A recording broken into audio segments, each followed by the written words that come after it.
Maths class 12 हमारा chapter है vector algebra. हम सीबीएसई के प्रीवियस ईयर क्वेश्चंस कर रहे हैं जो 2011 से 2023 तक आए हैं।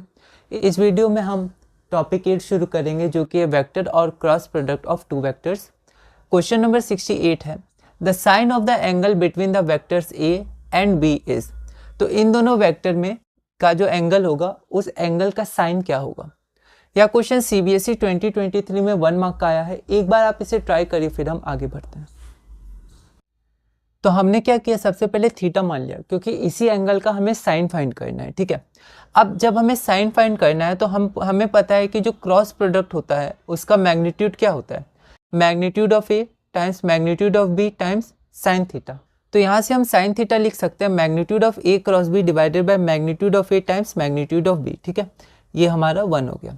ओके, अब ये जो क्रॉस प्रोडक्ट है इसका जो रिजल्टेंट वेक्टर आता है वो खुद मतलब इसकी जो रिजल्टेंट क्वांटिटी आती है जब दो वेक्टर्स को क्रॉस प्रोडक्ट करते हैं तो एक वेक्टर आता है। ठीक है, डॉट प्रोडक्ट में स्केलर आता था लेकिन यहाँ पर वेक्टर आता है। ओके, तो अगर हम लोग ये मैग्नीट्यूड नहीं देंगे तो यहाँ हमें डायरेक्शन लिखना होगा एन कैप जो इन दोनों वेक्टर्स के परपेंडिकुलर होता है ए और बी के। ये बहुत इंपॉर्टेंट है, इससे बहुत सारे क्वेश्चन आए। ठीक है, तो यहाँ पर हमें मैग्नीट्यूड हमें साइन थीटा चाहिए तो हमने यहाँ मैग्नीट्यूड दिया है सिंबल, है ना। अगर मैग्नीट्यूड सिंबल नहीं देते तो यहाँ एन कैप लिखना पड़ता क्योंकि रिजल्टेंट एक वेक्टर होता है।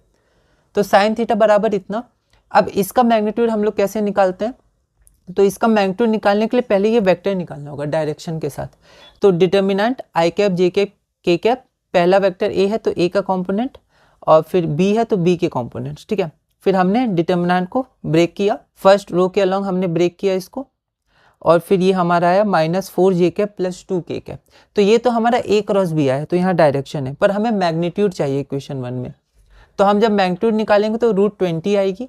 अब इन वैल्यूज़ को हम लोग इक्वेशन 1 में पुट करते हैं तो ए क्रॉस बी ये हो गया √20 और यहाँ पर हो गया मैग्नीट्यूड ऑफ ए, तो ये गिवन था। ठीक है, मैग्नीट्यूड। अब हमने शुरू में गिवन नहीं लिखा, आप चाहें तो शुरू में गिवन लिख सकते हैं, गिवन वेक्टर ए और वेक्टर बी, ये लाइन आप लिख लीजिएगा शुरू में। फिर ये यहाँ लिख लीजिएगा गिवन, गिवन से हमने मैग्नीट्यूड निकाला। तो मैग्नीट्यूड के बाद इसको हमने सॉल्व किया, आप चाहें तो यहाँ कैंसिल करके दिखा सकते हैं या फिर डायरेक्ट भी लिख सकते हैं। ये √5/21 आएगा। ठीक है, इसको आप अलग अलग तरह से सिंप्लीफाई कर सकते हैं, आपका आंसर ए आएगा। तो इस वीडियो में हमने क्वेश्चन नंबर 68 पूरा किया। अगली वीडियो में हम क्वेश्चन नंबर 69 करेंगे और टॉपिक 8 में आगे बढ़ेंगे।